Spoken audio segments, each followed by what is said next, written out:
हाँ, देखिए आप पढ़ रहे हैं अमूर्त बीजगणित। अभी पिछली क्लास में आपने पढ़ा था समुच्चय पर परिभाषित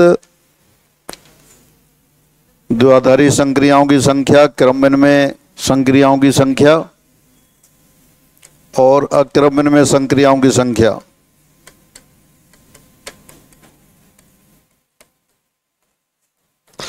यदि number of element in A n, तब ए पर परिभाषित द्विआधारी संक्रियाओं की संख्या।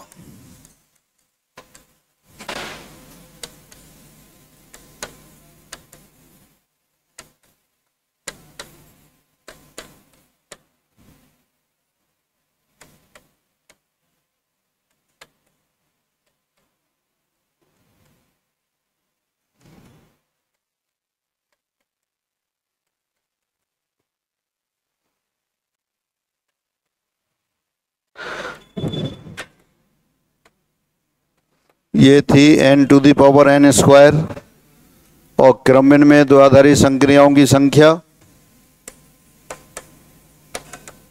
वो थी n to the power n into n plus 1/2 और अक्रमविनिमय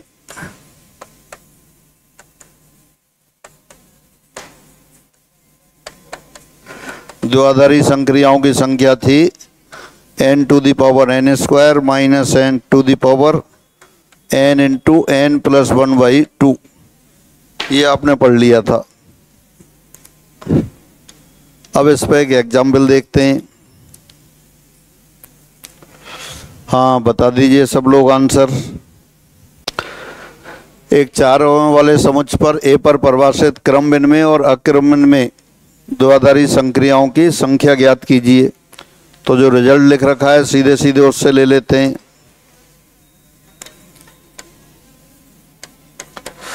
नंबर ऑफ एलिमेंट इन ए 4, ए में अवयवों की संख्या 4, ए पर परिभाषित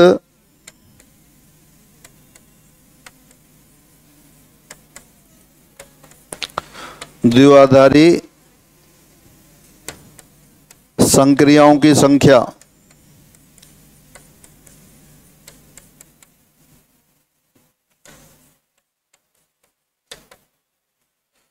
number of binary operations define on set ए कितना हो गया?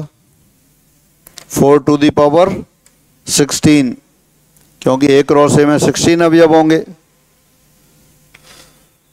तो ए पर परिभाषित द्विआधारी संक्रियाओं की संख्या 4 टू द पावर 16। ए पर परिभाषित क्रमविनिमय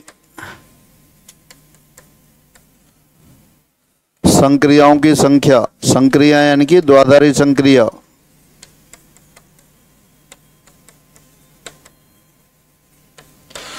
number of commutative binary operations define on set A कितनी हो गई?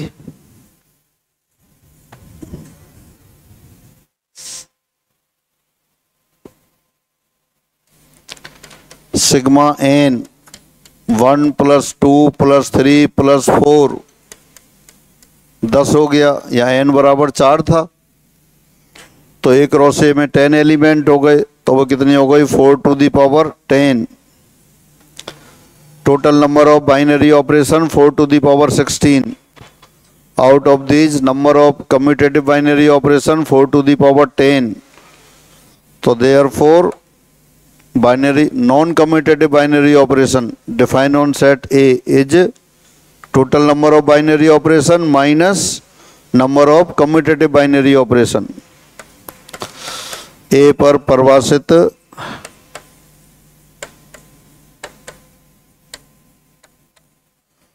अक्रमविनिमय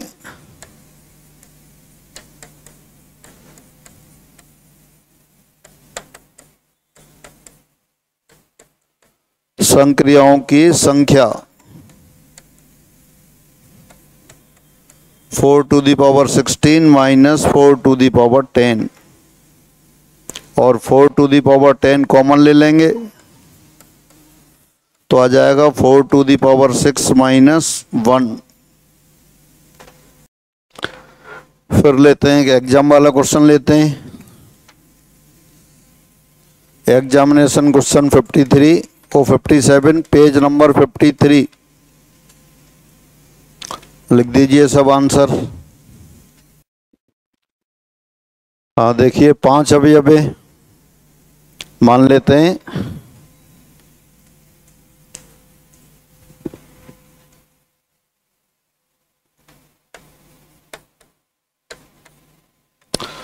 समझ दिया समुच्च ए है, समुच्च दे नहीं रखा है तो मान लेते हैं माना दिया समुच्च ए है। गिवन सेट इज ए।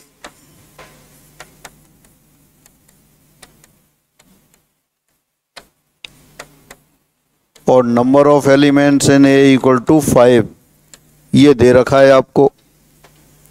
तो ए पर परिभाषित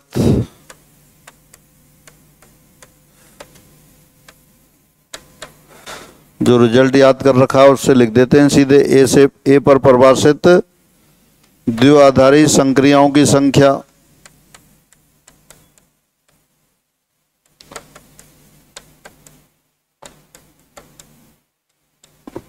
number of binary operations defined on set A 5 to the power 25,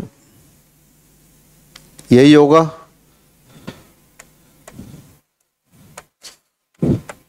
ए पर परिभाषित क्रम विनिमय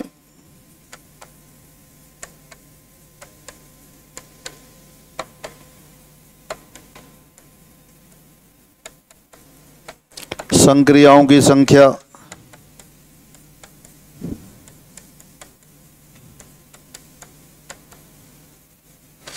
एक से लेके 5 तक का योग कितना आ गया? कितना? 15। तो वो आ गया 5 टू दी पावर 15 आ गया।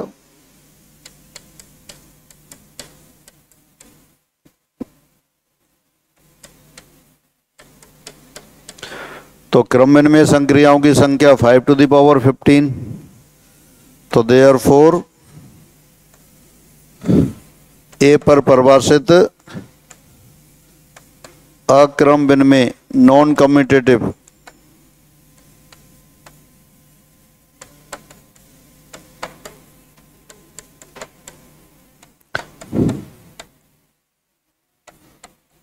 Five to the power 25 minus 5 to the power 15, 5 to the power 15 common ले लेते हैं।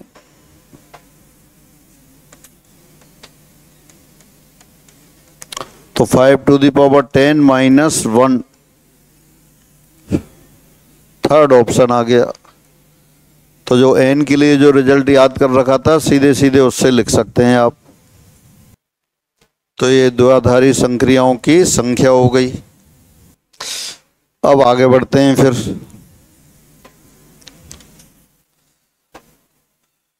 ग्रुप की कोटि या ग्रुपांक, order of a group. Suppose कोई फाइनाइट ग्रुप है जी, तो उसके समुच्चय में जो अवयवों की संख्या होती है वही उसकी ग्रुपांक कहलाता है या कोटि कहलाती है। और अगर कोई इनफाइनाइट ग्रुप है तो अपन कहते हैं उसकी कोटि इनफाइनाइट है।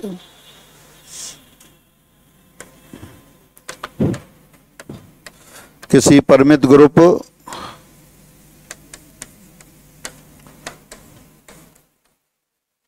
जी के समुच्चय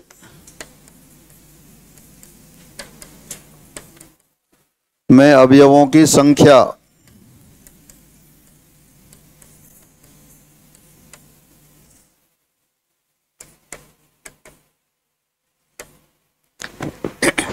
किसी परिमित ग्रुप जी के समुच्चय जी में अवयवों की संख्या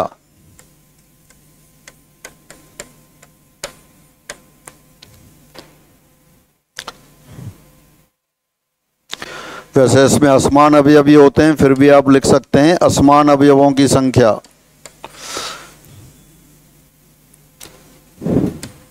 ग्रुप की कोटि कहलाती है।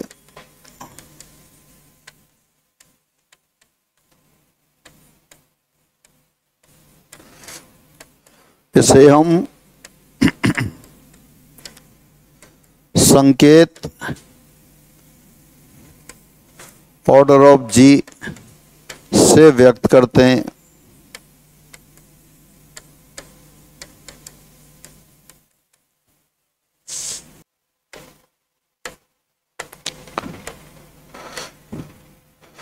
अपरिमित ग्रुप की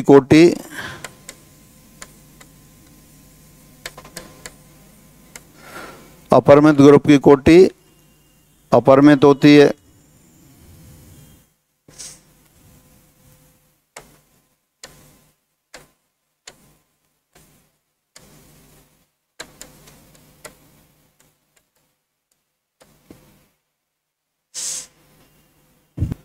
The number of distinct element in set G of group G is called order of the group. It is denoted by O of G. Order of infinite group is infinite.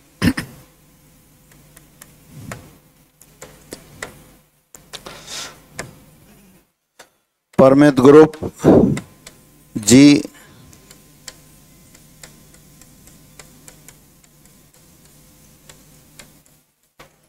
ये multiplicative group ले लिया आपने। अब इसमें कितने अवयव दिखाई दे रहे हैं? 4।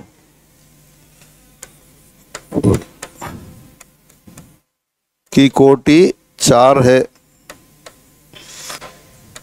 Order of finite group G is 4।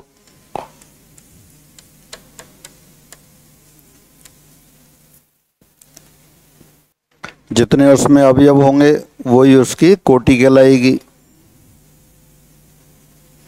और अगर नंबर ऑफ एलिमेंट इनफाइनाइट होंगे तो उसकी कोटि इनफाइनाइट होगी। एक बार दोबारा पढ़ लेते हैं इसी को। ग्रुप की कोटि या ग्रुपांक ऑर्डर ऑफ ए ग्रुप परिमित ग्रुप जी के समुच्चय जी में विभिन्न अवयवों की संख्या इस ग्रुप की कोटि कहलाती है। इसे ऑर्डर ऑफ जी से व्यक्त करते हैं। अपरिमित ग्रुप की कोटि अपरिमित होती है। Group G equal to 1 2 3 4 operation multiplication modulo 5 की कोटि परिमित एवं 4 है। इसमें 4 अवयव हैं तो उसकी कोटि 4 हो गई। जितने भी आपने एग्जाम्पल लिखे थे फाइनाइट ग्रुप, उनमें जितने अवयव हैं वही उसकी कोटि हो जाएगी।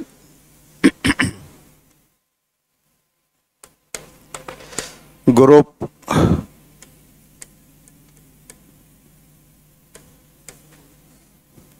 और ये कोटि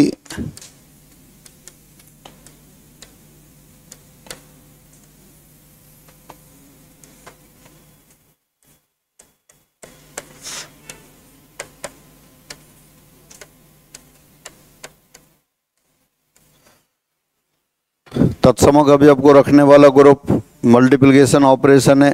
एक ही अवयव है तो कोटि 1 हो गई।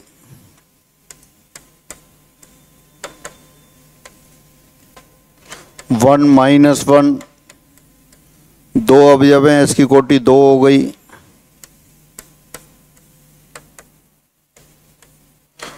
One omega omega square multiplication वाला ऑपरेशन है। अवयवों की संख्या 3 है तो कोटि 3 हो गई। 1 minus 1 iota minus iota into वाला ऑपरेशन है।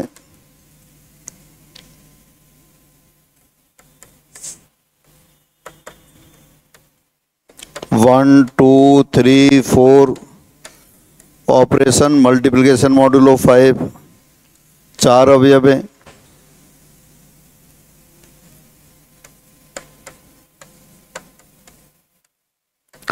0 1 2 3 4 5 एडिशन मॉड्यूलो 6।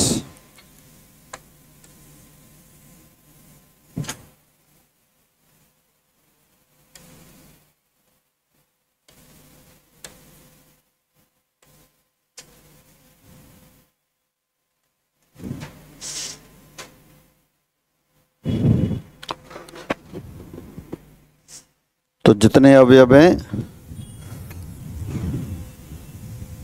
क्या कहते हो, डिस्टिंक्ट अवयव हैं, डिफरेंट अवयव हैं, असमान अवयव हैं, वो ही उसकी कोटि कहलाती है। Z5 +5 पे, हाँ 5 ही होगी, जितने अवयव हैं उतनी होगी।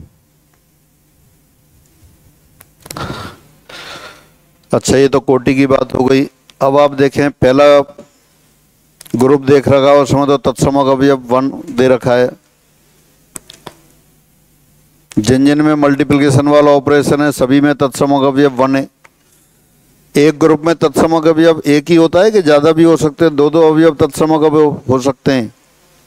जितने एग्जाम्पल लिखे सभी में आइडेंटिटी एलिमेंट यूनिक है। और अपन कुछ प्रॉपर्टीज पढ़ेंगे तो कुछ ऐसे हैं जो सामने सीधा देख के लिख सकते हैं, याद कर लेते हैं। पहले ग्रुप में तो अकेला तत्समक अवयव ही है, बाकी जिनमें मल्टीप्लिकेशन वाला ऑपरेशन है सभी में आइडेंटिटी एलिमेंट 1 है। 1 के अलावा कोई आइडेंटिटी एलिमेंट दूसरा नहीं है। एडिशन मॉडुलो 6 देखा लास्ट में, इसमें आइडेंटिटी एलिमेंट 0 है। कोई दूसरा एलिमेंट भी है तो आइडेंटिटी एलिमेंट हमेशा यूनिक होता है, तत्समक अवयव अद्वितीय होता है। पहला ग्रुप एग्जाम्पल दे रखा है 1 का प्रतिलोम तो 1 ही है। दूसरा एग्जाम्पल देखें 1 का प्रतिलोम 1, -1 का प्रतिलोम -1। तीसरा 3 अवयव हैं, 1 ओमेगा, ओमेगा स्क्वायर, 1 तत्समक अवयव है, तो 1 का प्रतिलोम तो 1 होता है। तत्समक का प्रतिलोम हमेशा तत्समक अवयव होता है। ओमेगा का प्रतिलोम ओमेगा स्क्वायर, ओमेगा स्क्वायर का प्रतिलोम ओमेगा। फोर्थ ग्रुप देखते हैं 1 का प्रतिलोम 1, -1 का प्रतिलोम -1, आयोटा का प्रतिलोम माइनस आयोटा, माइनस आयोटा का प्रतिलोम आयोटा। यानी कि किसी भी ग्रुप में देख लें आइडेंटिटी एलिमेंट यूनिक है और किसी भी एलिमेंट का इन्वर्स है वो भी यूनिक है। ऐसा नहीं है एक एलिमेंट के दो दो इन्वर्स आ जाएं। तो आप याद करके रखेंगे आइडेंटिटी एलिमेंट और इन्वर्स एलिमेंट हमेशा अद्वितीय होते हैं, यूनिक होते हैं। 6th वाले एग्जाम्पल में देखते हैं एडिशन मॉडुलो 6। एडिशन वाला ऑपरेशन है, तत्समक अवयव 0 हो गया, 0 का प्रतिलोम 0 ही हो गया। 1 का प्रतिलोम क्या है, 1 को किससे ऑपरेट करें कि 0 आ जाए, 5 से, तो 1 का इन्वर्स 5 हो गया, 5 का इन्वर्स 1 हो गया। 2 को किससे ऑपरेट करें कि 0 आ जाए, 4 से, तो 2 का प्रतिलोम 4 है, 4 का प्रतिलोम 2 है। 3 को किससे ऑपरेट करें कि 0 आए, 3, तो 3 का प्रतिलोम 3 है। तो यहाँ भी देख सकते हैं हर अवयव का प्रतिलोम यूनिक है। ऐसा नहीं है एक अवयव के दो दो प्रतिलोम आ जाएं। अब आगे बढ़ते हैं। ग्रुप के कुछ महत्वपूर्ण गुणधर्म। तो नंबर 1 एक तो यही लिख देंगे कि प्रत्येक ग्रुप में तत्समक अवयव अद्वितीय होता है।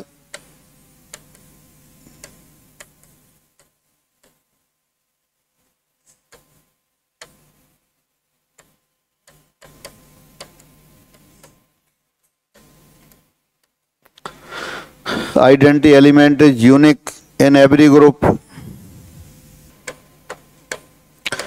दूसरा, ग्रुप में प्रत्येक अवयव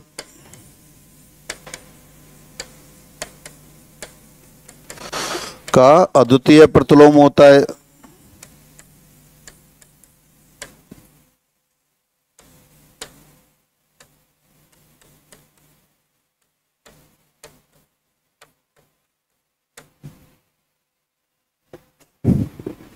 For every element in a group, there exists unique inverse। इनको दोबारा पढ़ लेते हैं। नंबर 1 रिजल्ट 16, ग्रुप में तत्समक अवयव अद्वितीय होता है। The identity element of the group is unique.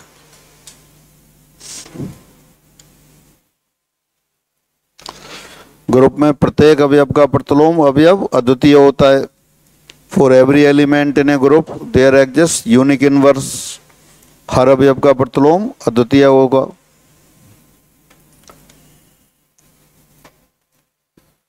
Result 18, group G के किन्हीं भी अवयवों A B belongs to G के लिए inverse of A inverse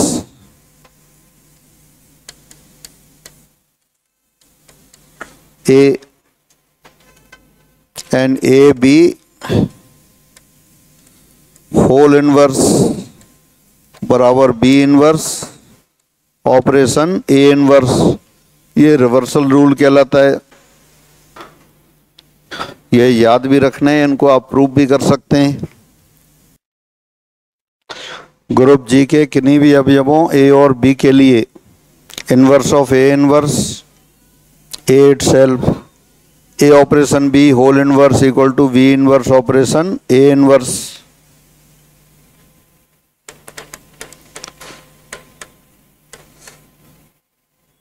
Suppose A belongs to G, therefore A operation A inverse equal to identity equal to A inverse operation A। ये तो definition है inverse की।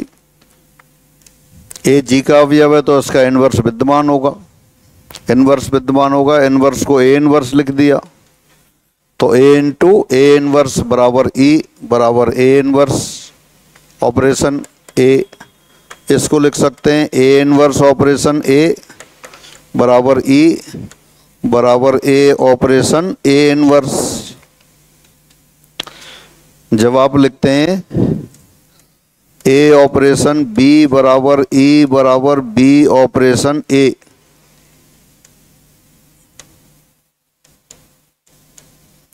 तब पहले वाले का इनवर्स A इनवर्स बराबर B होता है। A operation B equal to identity equal to B operation A means A inverse equal to B। अब यहाँ क्या है, A inverse operation A equal to E equal to A operation A inverse. This implies inverse of A inverse is A, या आप कह सकते हैं inverse of A inverse equal to A। A operation A inverse लिखते हैं यानी कि पहले एलिमेंट का इनवर्स दूसरा वाला होता है। अब आपने क्या लिख दिया, A इनवर्स ऑपरेशन A बराबर E बराबर A ऑपरेशन A इनवर्स, यानी inverse of first equal to second, तो inverse of A inverse A, तो यही प्रूफ हो गया। हाँ आप देखिए फिर अगला वाला देखते हैं।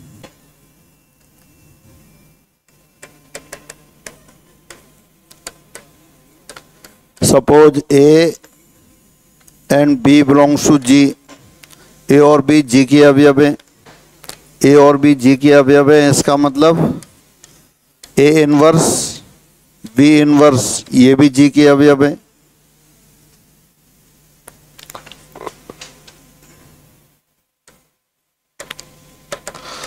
Again A belongs to G, B belongs to G implies AB belongs to G।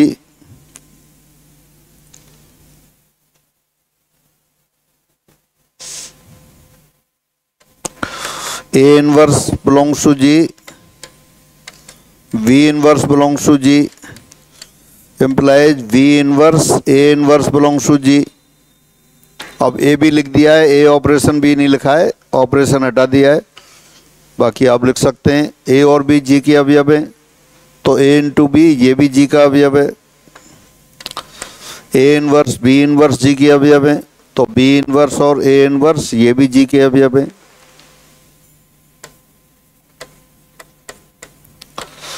A B operation B inverse A inverse A into B B inverse into A inverse, associative property apply कर दी। A B into B inverse A inverse लेके चले, उसको लिख दिया आपने A bracket B B inverse into A inverse. B B inverse identity element हो गया, A A inverse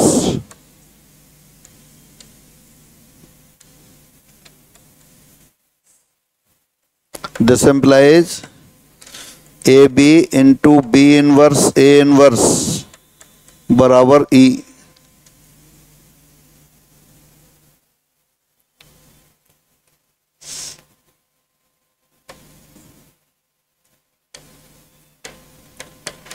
अब B inverse A inverse into A B, ये ले लिया B inverse into A inverse into A into B, B inverse identity into B, B inverse into B. This implies B inverse A inverse into AB equal to E.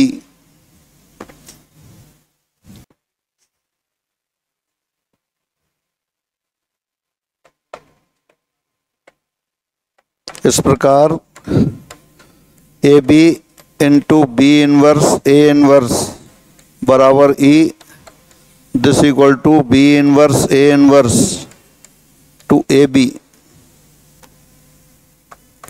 This implies A B whole inverse बराबर B inverse A inverse. तो इस तरह कोई भी group जी है, जी के कोई भी दो एलिमेंट हैं ए और बी, तो उनके लिए ए बी होल इनवर्स बराबर बी इनवर्स ए इनवर्स.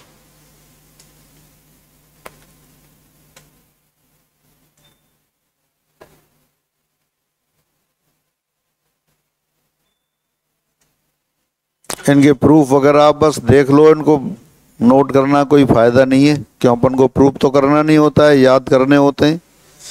तो कम से कम मैटर हो आपके पास.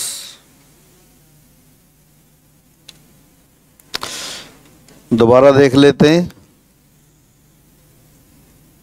For any elements A and B of group G, inverse of A inverse equal to A itself and AB whole inverse B inverse A inverse, AB whole inverse or you can say A operation B whole inverse बराबर B inverse operation A inverse, एक ही बात है.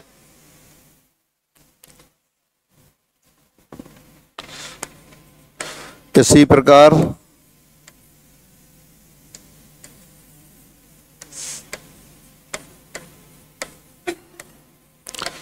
Similarly यदि A B C belongs to G हो,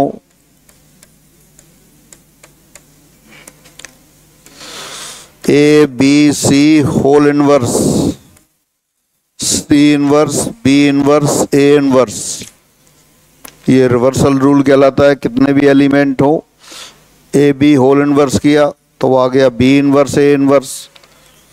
A B C whole inverse लिखा तो C inverse B inverse A inverse.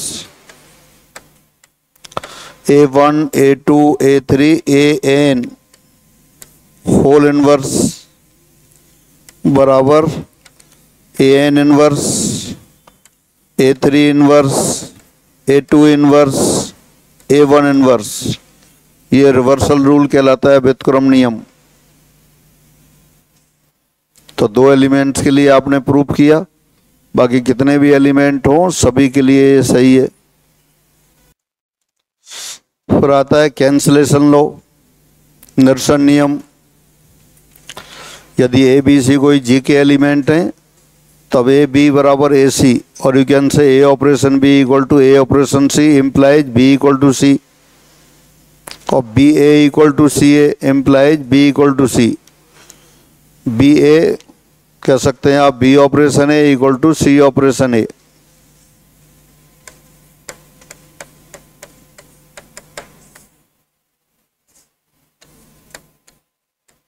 A B C belongs to ji,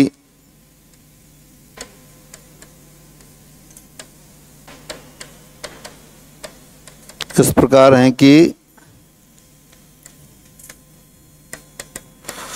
A B equal to A C, this implies A inverse into A B बराबर A inverse into A C.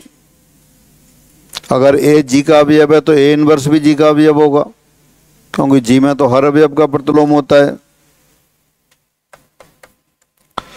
A inverse A operation B, A inverse A operation C, associative property लगा दी.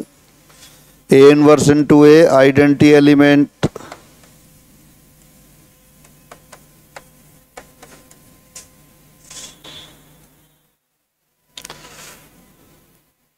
Therefore, AB equal to AC implies B equal to C. या कह सकते हैं A operation B equal to A operation C implies B equal to C. Similarly, B operation A equal to B operation C. B operation A equal to C operation A. This implies B equal to C.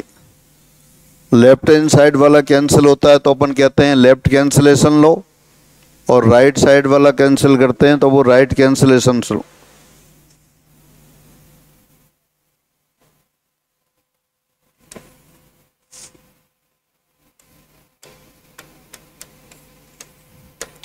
A B बराबर A C implies B equal to C.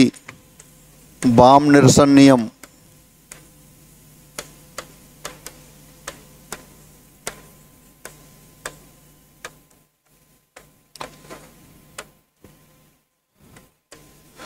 Left cancellation low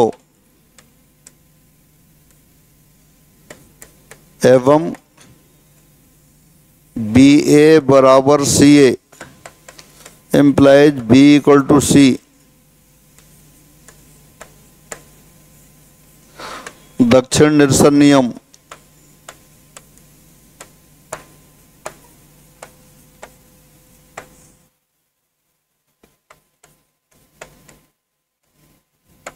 right cancellation लो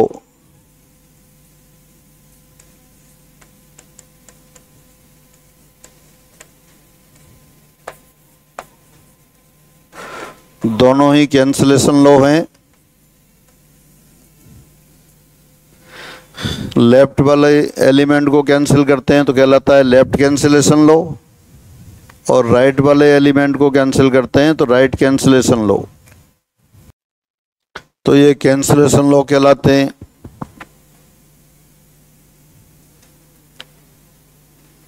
तो पहला था आपका reversal rule. किसी भी group में reversal rule applicable है। A operation B whole inverse बराबर B inverse operation A inverse. Cancellation law भी एप्लीकेबल है। तत्समक अवयव होना वो तो ग्रुप की परिभाषा में ही है। प्रतिलोम अवयव की विद्यमानता वो भी परिभाषा में है। ये अलग से प्रॉपर्टीज हो गई। फिर आगे बढ़ते हैं। रिजल्ट 20। यदि ए और बी किसी समूह जी के अवयव हों तो समीकरणों ए एक्स बराबर बी तथा वाई ए बराबर बी के जी में अद्वितीय हल होते हैं। If A and B are elements of a group G then the equations A X equal to B and Y A equal to B have unique solutions. यानी group G के कोई भी दो अवयव ले लें ए और बी और उनको लेके समीकरण बना दें ए एक्स बराबर बी वाई ए बराबर बी, तो इनके यूनिक सॉल्यूशन होंगे और यूनिक होंगे, अद्वितीय होंगे। पहले अपन एग्जाम्पल की बात करते हैं। माना जी बराबर 1 - 1 आयोटा माइनस आयोटा। ये ग्रुप ले लिया आपने।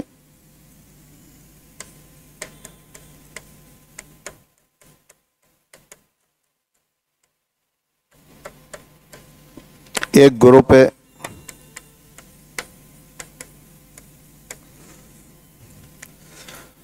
हाँ जरा पेन रोकें। ए और भी दो अवयव लेने, तो इसमें से कोई भी दो अवयव बताओ जो ले लें। ए बराबर क्या लें और बी बराबर क्या लें? क्या लें बताओ? क्या? -1 और आयटा ले लेते हैं।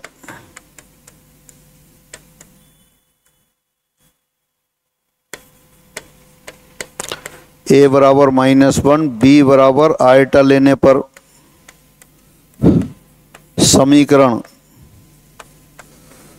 कौन सी समीकरण है? ए एक्स बराबर बी -1 टाइम्स एक्स बराबर आयोटा। और दूसरी समीकरण क्या लिखी है? बाई ए बाई इंटू -1 बराबर आयोटा। ए और बी के कोई एग्जाम्पल ले लिए। तो क्वेश्चन क्या कहता है कि ए और बी किसी समूह जी के अवयव हैं, तब इन समीकरणों के अद्वितीय हल होंगे। हाँ, लिखना बंद करो। अब x बराबर क्या रख, x का कोई ना कोई सॉल्यूशन इस ग्रुप में होगा। x बराबर क्या रखें कि सेटिस्फाई हो जाए, माइनस आयोटा रख दें। और वहाँ क्या रखेंगे, वहाँ भी माइनस आयोटा। ये तो कम्यूटेटिव ग्रुप है।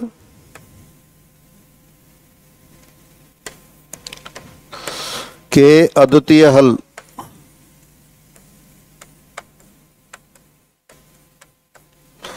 x बराबर माइनस आयोटा और y बराबर माइनस आयोटा ग्रुप जी में विद्यमान है। अद्वितीय यूनिक।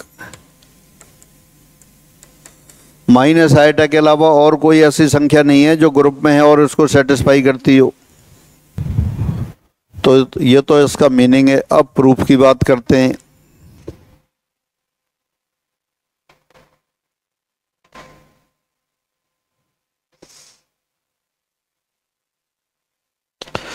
दोबारा से, यदि ए और बी किसी समूह जी के अवयव हों, तब समीकरणों ए एक्स बराबर बी तथा वाई ए बराबर बी के जी में अद्वितीय हल होते हैं। ये एग्जाम्पल से तो अपन ने वेरीफाई किया है कि जो लिखा है वो सही है। प्रूफ अलग से करना होता है, प्रूफ जनरल करते हैं।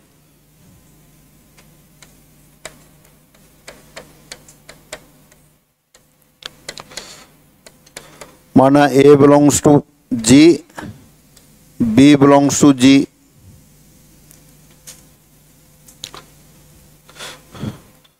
This implies A inverse belongs to G, B belongs to G.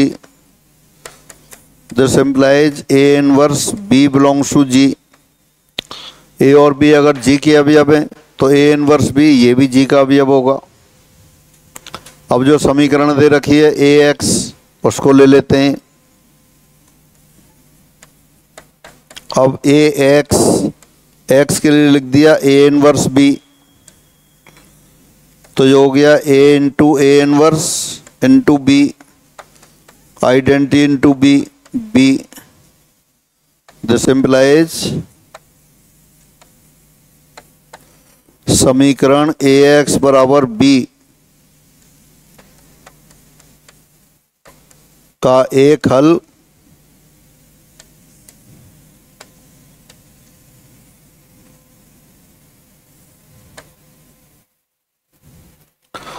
x बराबर A इनवर्स B G में विद्यमान है। x1 लिख देता हूं इसको।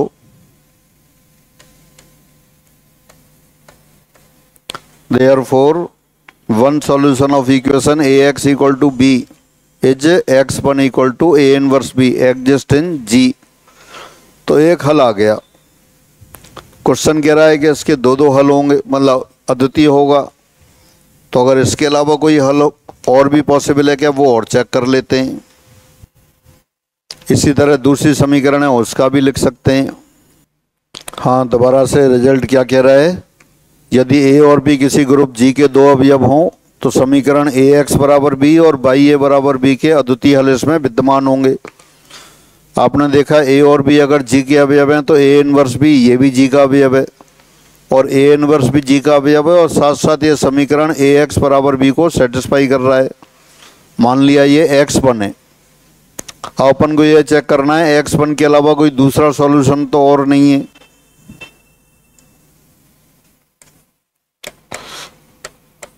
माना समीकरण ए एक्स बराबर बी के दो हल x1 और x2 हैं। यदि संभव हो तो अपन एज्यूम कर लेते हैं, लिखा नहीं है पर आप कह सकते हैं if possible suppose x1 and x2 are two solution. तो देयरफॉर ax1 बराबर b और ax2 बराबर b। x1 x2 दोनों सॉल्यूशन है तो दोनों सेटिस्फाई करेंगे। ax1 भी b के बराबर है, ax2 भी b के बराबर है, तो ax1 बराबर ax2 हो गया। लेकिन जी ग्रुप है, ग्रुप में तो कैंसिलेशन लॉ लागू होता है, तो यहाँ से क्या हो गया x1 बराबर x2 यूजिंग कैंसिलेशन लॉ।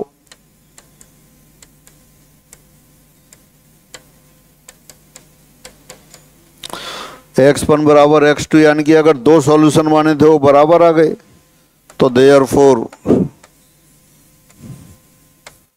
समीकरण ax बराबर b का g में अद्वितीय हल है।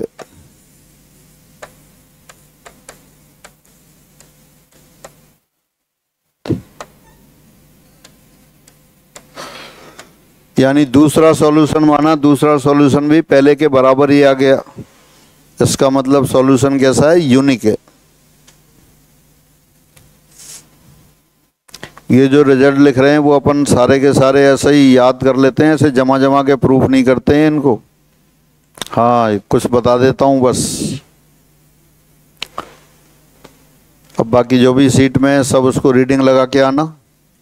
इस क्लास में इतना करते हैं, फिर अगली क्लास में पढ़ते हैं।